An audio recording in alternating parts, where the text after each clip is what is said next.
Assalamualaikum dan salam hormat. Berita Pagi Sarawak edisi Sabtu 9 Januari bersama saya Fazril Hisham Afandi. Sebanyak 16 kes baharu positif COVID-19 telah dikesan di Sarawak semalam. Jawatankuasa Pengurusan Bencana Negeri JPBN Sarawak mendedahkan ia melibatkan 10 kes di daerah Kuching, Miri 4, Semerahan 1 dan Julau 1. Ini menjadikan jumlah keseluruhan kes positif di negeri ini meningkat kepada 1,196 kes. Di daerah Kuching mencatatkan 6 kes jangkitan tempatan dan 4 kes import B. Di Miri pula, 3 kes melibatkan kes jangkitan tempatan dan 1 kes import C. Sementara 1 kes di daerah Semerahan melibatkan kes jangkitan tempatan.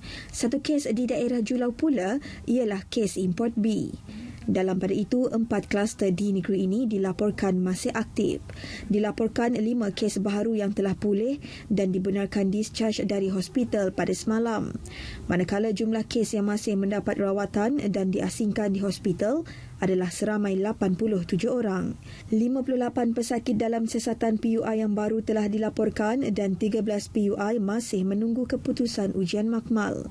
Daerah Kuching kini berstatus jingga dan daerah Semerahan berstatus kuning. Kerajaan negeri sedia membantu pihak Angkatan Tentera Malaysia ATM dalam menambah aset dan kelengkapan untuk memperkasa aspek keselamatan kawalan di sempadan negeri ini. Panglima Medan Timur Tentera Darat Lieutenant General Datuk Marzuki Mohamad memaklumkan dengan pertambahan aset itu nanti ia dapat membantu pihaknya menyusun atur strategi baru selaras dengan penggunaan aset dan keanggotaan yang ada di semua kawasan operasi. Untuk benteng ini pun InsyaAllah kami akan mula mendapat aset-aset. Pertama sekali macam dari segi aset-aset untuk surveillance macam drone dan sebagainya, InsyaAllah kami akan mula dapat. Dan juga yang kedua adalah aset-aset yang bersabit dengan untuk melaksanakan mungkin dalam bentuk motosikal dan kenderaan yang mana untuk memudahkan lagi. Macam sekarang ni aset yang kami ada tu tidak mencukupi untuk kami melaksanakan tugas dengan lebih. Jadi dengan adanya aset contohnya motosikal, contohnya macam SUV atau 4x4 jadi akan memudahkan lagi kami untuk bergerak lebih jauh dan banyak lagi kawasan yang boleh kami kawal. Dan insyaAllah kerajaan negeri Sarawak bersetuju untuk membantu kami. Beliau memberitahu pemberita selepas mengadakan kunjungan hormat terhadap Ketua Menteri Datuk Patinggi Abang Johari Tun Openg di Wisma Bapa Malaysia Kuching. Mengenai kemasukan pendatang asing tanpa izin parti ke Sarawak menerusi sempadan yang melibatkan tekong tempatan, pihaknya dengan kerjasama agensi penguatkuasaan lain terus giat beroperasi di setiap sempadan negeri. Ujarnya rata-rata kes kemasukan parti ke negeri ini kerana ingin mendapatkan pekerjaan. Walau bagaimanapun tindakan akan diambil sekiranya didapati masuk secara haram dan tekong darat warga tempatan yang terlibat turut dikenakan tindakan. Sementara itu, kunjungan hormat itu diadakan bagi suai kenal Panglima Medan Timur Tentera Darat Lieutenant General Datuk Marzuki Mohamad yang mula bertugas pada 20 November tahun lepas menggantikan Panglima Medan Timur Tentera Darat Lieutenant General Datuk Muhammad Zakaria Yadi. Persatuan Orang-Orang Pekak Sarawak berharap kerajaan negeri menyediakan lebih banyak peluang pekerjaan terutama dalam bidang perfilman dan penyiaran bagi memberi peluang kepada golongan cacat pendengaran ini mempunyai pendapatan sendiri berdasarkan kemahiran yang ada. Presiden Persatuan tersebut Wenderin Khoo berkata golongan ini juga mempunyai kemahiran dalam seni dan lakonan namun penglibatan terbatas dengan kurangnya peluang yang disediakan untuk menyerlahkan bakat sedia ada. Just now we did propose certain projects which also involve broadcasting in the future because we planning to have movie, okay? Because our deaf they are talented. Beliau ditemui selepas mengadakan kunjungan hormat bersama Persatuan Sukan Orang Pekak Sarawak terhadap Ketua Menteri Datuk Patinggi Abang Johari Tun Openg di Wisma Bapa Malaysia Kuching.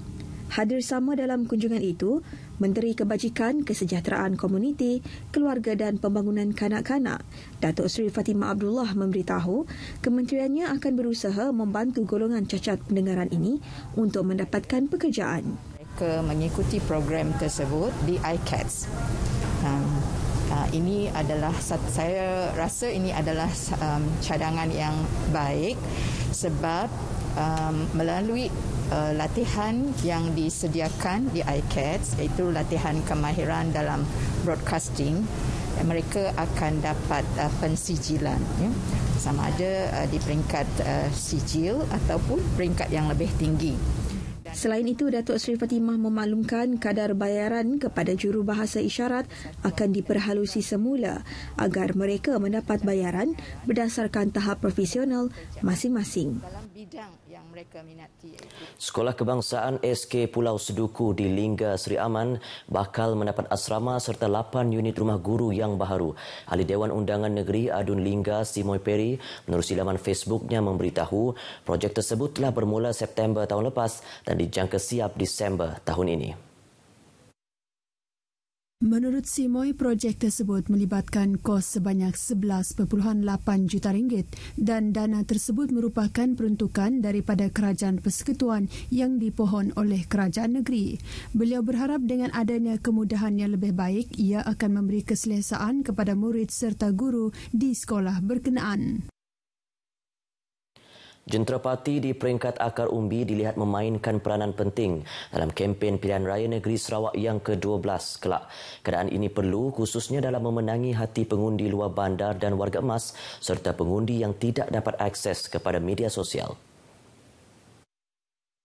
Pendapat itu disuarakan Ahli Parlimen Batang Lupar Datuk Seri Rohani Abdul Karim susulan saranan Pengerusi Suruhanjaya Pilihan Raya SPR Datuk Abdul Ghani Saleh yang menggalakkan parti serta calon yang bertanding untuk memanfaatkan media sosial dalam kempen mereka bagi mengekang penularan COVID-19. Katanya media sosial bukan satu faktor tunggal dalam menentukan kemenangan parti atau calon yang bertanding, sebaliknya terdapat banyak faktor lain terutama budi bicara pengundi dalam menentukan pilihan mereka. Walaupun kempen kali ini amat mencabar dengan keperluan mematuhi prosedur operasi standard, namun beliau yakin parti yang bertanding akan memanfaatkan peranan jentera parti di peringkat akar umbi untuk memenangi hati pengundi selain menggunakan media sosial. Beliau yang merupakan Timbalan Ketua Wanita 2 Pergerakan Wanita Parti Bumi Putera Bersatu Sarawak PBB menjelaskan jentera parti di peringkat ranting boleh menggunakan pendekatan tersendiri secara kreatif tanpa perlu mengadakan perhimpunan ramai untuk berkempen. Datuk Seri Rohani ditemui pemberita selepas penyerahan geran projek kecil luar bandar dan projek mesra rakyat kepada 25 penerima di Bandar Simanggang. Keseluruhan geran berjumlah 1.05 juta ringgit. Sebut sahaja limbang pasti akan disinonimkan dengan kerbau atau kerabau dalam bahasa setempat dan menjadi mercu tanda daerah itu. Kerbau dapat dilihat ketika pesta keramaian seperti pesta babulang bagi kaum Bisaya serta pesta badudun untuk kaum Melayu di Limbang selain dijadikan hidangan istimewa ketika perayaan dan kenduri perkahwinan. Justru usaha untuk mempertingkat populasi kerbau perlu dilakukan. Ke arah itu, Jabatan Perkhidmatan Veteriner Limbang terus mempergiat usaha membantu penternak kerbau melalui penubuhan stesen kerbau Batu Danau terletak di Kampung Medait, Limbang. Kerbau yang ada di stesen untuk diagih kepada peternak adalah kerbau sawah, kerbau tempatan. Kerbau ini sebelum kita agih dia akan disimpan di sini. Lepas itu nanti apabila penternak datang, mereka akan pilih sendirilah. Selepas kerbau kita akan masukkan dalam holding yard. Jelasnya selain khidmat nasihat, jabatannya turut memberi bantuan lain.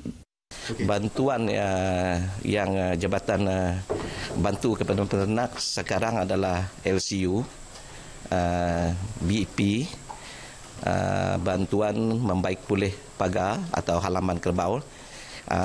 Ini adalah tujuan dia untuk meningkatkan bilangan kerbau lah. Harapan beliau kepada pengusaha kerbau dapat membantu jabatan itu meningkatkan produktiviti ternakan bagi menambah bilangan kerbau kepada 11,000 ekor menjelang tahun 2030. Sementara itu, pengusaha kerbau Henry Chuantek, 61 tahun, memanfaatkan tanah yang dimiliki di Kampung Kuala Awang di Limbang untuk penternakan kerbau. Ya, keluasan ladang kerbau saya semuanya 80 ekar. Kerbau yang saya miliki 60 ekor masa ini. Yang menghasilkan anak 40 ekor, yang betina masih anak lah. Dalam tempoh tersebut, beliau banyak mempelajari dan memahami karakter kerbau seperti apabila kerbau diserang penyakit dan teknik memanggil kerbau dan sebagainya. Henry yakin bidang ini memberi pulangan yang menguntungkan, memandangkan pasaran kerbau di Limbang amat menggalakkan terutama pengusaha restoran. Sup daging kerbau, sup tulang, mi sup berubut antara hidangan istimewa di Limbang. Dengan potensi dan bantuan kerajaan memperhebat usaha membangunkan bidang penternakan khususnya kerbau, Limbang akan dapat menjadi pengeluar utama kerbau bukan sahaja memenuhi pasaran domestik, bahkan dieksport ke luar negara. Terjejas akibat pandemik COVID-19, usahawan kek lapis kini mula menceburi bidang lain untuk kekal berdaya saing. Salah seorang pengusaha kek lapis, Datin Masna Zahani atau Mak Mok. Beliau yang memiliki sebuah kafe kek kini mula bergiat aktif dalam minuman dan makanan dengan memperkenalkan menu yang unik. Bermula dalam industri makanan dan minuman, Cafe Roti Mok menjual pelbagai jenis kek lapis dan makanan popular Sarawak seperti bingka mok sejak beberapa tahun lalu. Mahu mengekalkan momentum kreativiti dalam menu kek lapis, beliau juga menghasilkan beberapa menu unik antaranya nasi kukus ayam kunyit, ayam gemuk, ayam rempah paloh yang pastinya memberi pilihan berbeza. Sebab kek lapis sekarang dia dah orang Semenanjung siapa masuk Sarawak nak. Jadi terjejaslah dagang kami orang tu sebab kami orang tu banyak pekerja nak. Jadi kesianlah negaranya nak, jadi paksalah kami cari bisnes lain lah untuk menolong tidak pekerja kami tu. Dia ada bekerja, dia ada keluarga.